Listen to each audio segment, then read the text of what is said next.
고니고니의 성경 읽어주는 여자. 이사야 15장. 모압에 내려진 판결이다. 알이 유린당하던 그 밤에 모압이 망했다. 길이 유린당하던 그 밤에 모압이 망했다. 모압이 신정과 디본 산당으로 올라가서 울고 느보와 메드바를 위해서 통곡하는구나. 모두 머리를 밀고 수염을 깎는구나. 길가에서는 사람들이 삼배를 두르고 지붕과 광장에서는 모두들 통곡하며 주저앉아 울고 있구나. 헤스본과 엘레알레가 울부짖는데 그 목소리가 야하스까지 들리는구나. 그러므로 무장한 모압 사람들이 큰 소리로 울어서 넋이 나가 버렸다. 모압을 보니 내 마음이 우는구나. 모압의 피난민들이 소알까지 에글랏 슬리시아까지 도망치고 울면서 루힛 고개로 올라가는구나. 호로나임 길에서 그들이 괴로워서 소리를 지르는구나.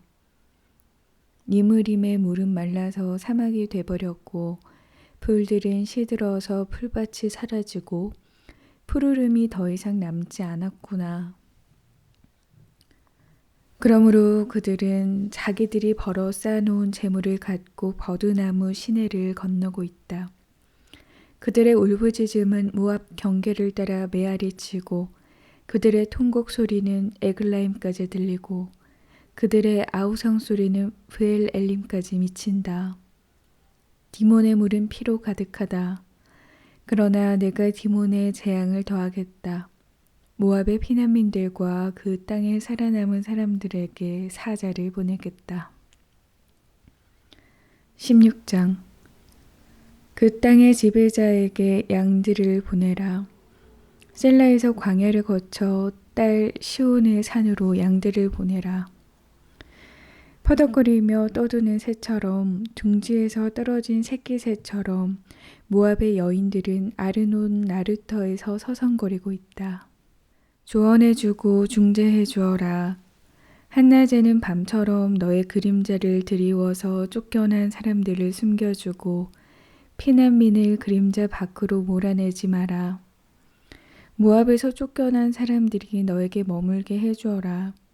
너는 그들을 유린하는 사람들로부터 숨을 피난처가 되주어라. 그렇다. 폭력이 끝나고 파괴가 멈추고 짓밟는 자가 이 땅에서 사라질 때 인자함으로 보좌가 세워지고 다윗의 장막에서 나온 한 사람이 신실함으로 그 위에 앉을 것이다. 그는 공의를 구하고 지체하지 않고 정의를 행할 것이다. 우리는 모압이 교만하다고 들었다. 그 찌를 듯한 교만과 자긍심과 우쭐거림과 오만함, 그러나 그 자랑거리들은 허풍이다. 그러므로 모압 사람들이 통곡하는구나. 모두가 모압을 두고 통곡하는구나. 길하레셋에서 먹던 건포도 빵을 생각하며 슬피 울며 괴로워하고 있구나. 헤스본의 들판과 신마의 포도나무가 시들어 버렸기 때문이다. 한때 그 가지가 야세레까지 뻗어나가 광야로 퍼져나갔고 그 싹이 자라서 바다 너머까지 뻗어나갔었는데 여러 나라 군주들이 포도나무를 짓밟아 버렸다. 그래서 야셀이 신마의 포도나무를 두고 울 때 나도 함께 울고 있다. 헤스보나 엘레알레야, 내가 눈물로 너를 적시는구나.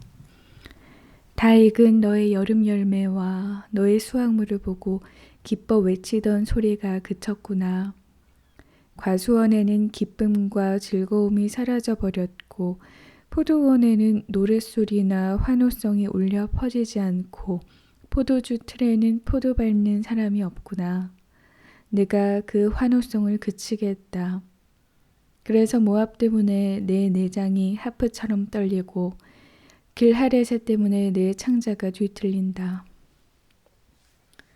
모압 사람들이 산당에 올라가 얼굴을 비춰도 몸만 피곤해질 뿐이고 성소에 들어가서 기도해도 아무 소용이 없을 것이다. 이것은 여호와께서 이미 오래전에 모압을 두고 하신 말씀이다. 그러나 이제 여호와께서 이렇게 말씀하신다. 머슴으로 고용된 기한처럼 3년 안에 모압의 영화로움과 그 많은 주민들이 모두 치욕을 당할 것이며 결국 살아남은 사람도 아주 적고 보잘것없을 것이다. 17장 다메섹에 내려진 판결이다. 보라, 다메섹은 이제 성읍이 아니라 페어더미가 될 것이다. 아로엘의 성읍들은 버려져서 양떼가 지나가다가 몸을 뉘어도 아무도 그들을 놀라게 하는 사람이 없을 것이다. 에브라임은 요새가 사라지고 다메섹은 주권을 잃어버리고 아람의 남은 사람들은 이스라엘 자손의 영광처럼 사라질 것이다. 만군의 여호와의 말씀이다. 그날에 야곱의 영화는 시들고 기름진 몸은 야위일 것이다. 마치 농부가 곡식을 추수해서 거둬들이고 이삭을 끌어안아서 모아들일 때처럼 르바임 골짜기에서 이삭을 주워 모을 때처럼 말이다. 올리브 나무를 칠 때 가지 꼭대기에 2-3알의 열매만 남고 굵은 가지에 4-5알의 열매만 남는 것과 같이 될 것이다. 이스라엘의 하나님 여호와의 말이다. 그날에 사람들은 그들을 만드신 분을 바라보고 이스라엘의 거룩하신 분께 눈을 맞출 것이다. 자기들이 손으로 만든 제단은 바라보지 않고 자기 손가락으로 만든 아세라상이나 태양기둥은 쳐다보지 않을 것이다. 그날에 그들의 튼튼한 성읍들은 마치 히위족과 아모리족이 이스라엘 자손 앞에서 버려두고 도망친 성읍들처럼 폐허가 되고 말 것이다. 그렇다. 너는 너를 구원하시는 하나님을 잊어버리고 네가 피할 바위를 기억하지 않았다. 그러므로 네가 가장 좋은 묘목을 심고 포도 가지를 수입해서 심어서 심은 그날로 정성을 들여 울타리를 치고 다음날 아침에 싹이 트게 해도 병이 들고 시들어 버리는 날에 추수할 것은 아무것도 없을 것이고 그때 너의 고통은 고칠 수도 없을 것이다. 아, 많은 민족들이 내지르는 소리가 날뛰는 바다의 파도 소리와 같고 많은 백성들이 떠드는 고함 소리가 거대한 물결이 밀어닥치는 소리와 같구나.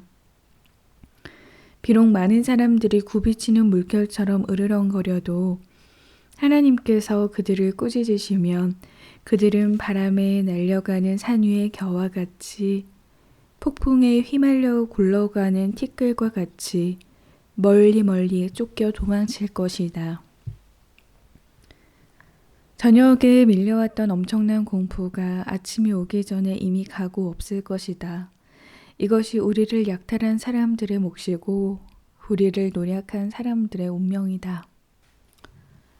18장 에티오피아 강 너머 날벌레들이 윙윙거리며 날아다니는 땅에 재앙이 있을 것이다. 그들은 물에 파피루스 배들을 띄우고 강으로 특사를 보내는구나. 가라, 민첩한 특사들아.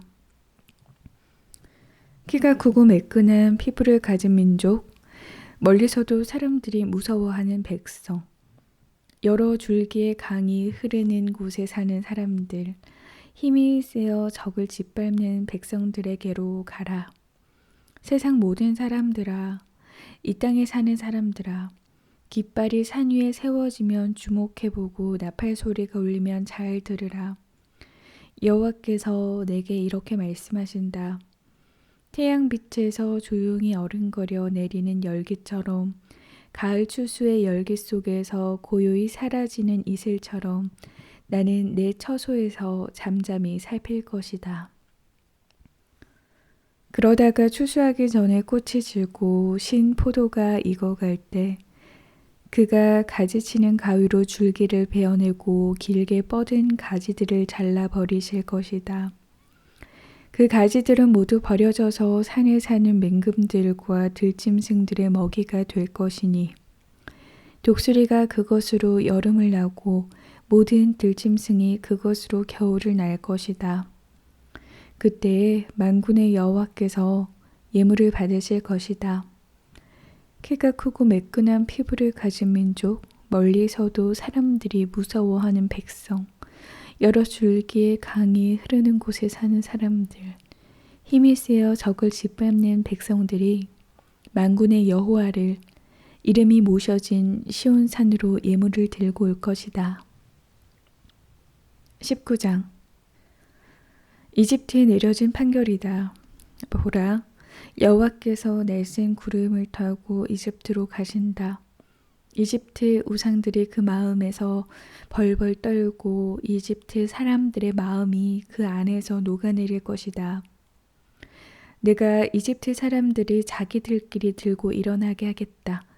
그래서 형제끼리 싸우고 이웃끼리 싸우고 성들끼리 싸우고 나라끼리 서로 싸울 것이다. 결국 이집트 사람들은 낙담할 것이다. 내가 그들의 계획을 숲으로 돌아가게 하면 그들은 우상들과 죽은 사람들의 영들과 신접한 사람들이나 마술사를 찾아다니면서 물을 줄 것이다. 내가 이집트를 잔혹한 군주의 손에 넘겨줄 것이니 난폭한 왕이 그들을 다스릴 것이다. 주 만군의 여호와의 말씀이다. 바닷물이 말라버리고 나일강도 바다까지 바싹 마를 것이다. 운하들에서는 악취가 나고 이집트의 시내들도 다 말라버릴 것이다. 갈대와 파피루스는 시들고 나일강을 따라 난 식물들도 나일강 어귀에 난 식물들도 시들고 나일강을 따라 씨 뿌려진 밭마다 말라버리고 나라가 없어질 것이다. 어부들도 탄식할 것이다. 나일강에 낚시를 던지던 어부들이 모두 신음하면서 애곡하고 물속에 그물을 던지던 사람들이 수척해질 것이다. 고운 삼배를 만드는 사람들과 실을 뽑아 천을 짜는 사람들도 낙심할 것이다. 천을 짤 실들이 끊어지니 모든 품꾼들이 실망할 것이다. 소안의 귀족들은 정말 어리석은 자들이고 지혜롭다는 바로의 전략가들도 어리석은 조언만 하고 있으니 너희가 어떻게 바로에게 나는 지혜로운 사람들의 자손이고 옛 왕들의 후예입니다 라고 말하겠느냐. 너의 지혜로운 사람이 지금 어디에 있느냐. 만군의 여호와께서 그들에게 세워놓으신 이집트를 향한 계획을 너에게 보이고 알려달라고 해보아라. 소안의 귀족들은 어리석었고 노베의 지도자들은 속았다. 그 지역의 지도자들은 이집트를 잘못 이끌었다. 여호와께서 그들 속에 혼란의 영을 불어넣으셔서 마치 술주정꾼이 토하면서 비틀거리듯 그들이 하는 모든 일에서 이집트를 비틀거리게 하고 있구나. 이제 이집트가 할 수 있는 일은 하나도 없다. 머리나 꼬리도 종려나무 가지나 갈대도 아무것도 할 수 없다. 그날에 이집트 사람들은 여인처럼 돼 만군의 여호와께서 그들을 향해 손을 펴서 휘두르시는 것을 보고 두려움에 벌벌 떨 것이다. 또 유다 땅은 이집트 사람들에게 공포의 존재가 될 것이다. 누군가 그들에게 유다라고 말하기만 해도 모두들 현기증을 일으키고 만군의 여호와께서 그들에게 세우신 계획 때문에 그들은 겁을 집어먹을 것이다. 그날에 이집트 땅에 있는 5 성읍들은 가나안 말을 하면서 만군의 여호와께 맹세할 것이다. 그 가운데 한 성읍은 파괴의 성읍이라 불릴 것이다. 그날에 이집트 땅 한 복판에는 여호와께 드리는 제단이 서겠고 이집트 국경선에는 여호와께 드리는 기념비가 세워질 것이다.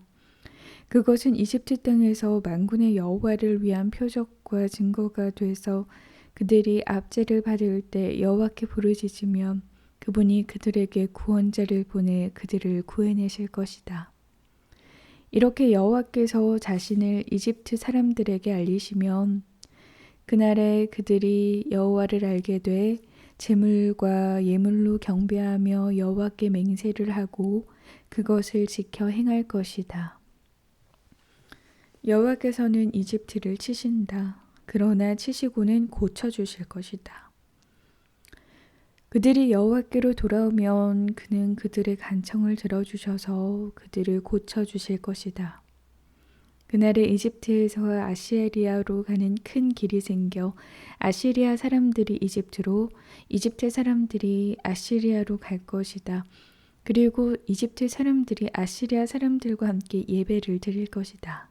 그날에 이스라엘은 이집트와 아시리아 다음에 세 번째 나라가 돼 세상 가운데 복이 될 것이다. 만군의 여호와께서 그들에게 복을 주시면서 이렇게 말씀하신다. 내 백성 이집트야, 내가 만든 아시리아야, 내 상속자 이스라엘아, 복을 받으라. 20장. 때는 아시리아 왕 사르곤이 보낸 군사령관이 아스돗에서 전투를 해 그곳을 점령한 해였다.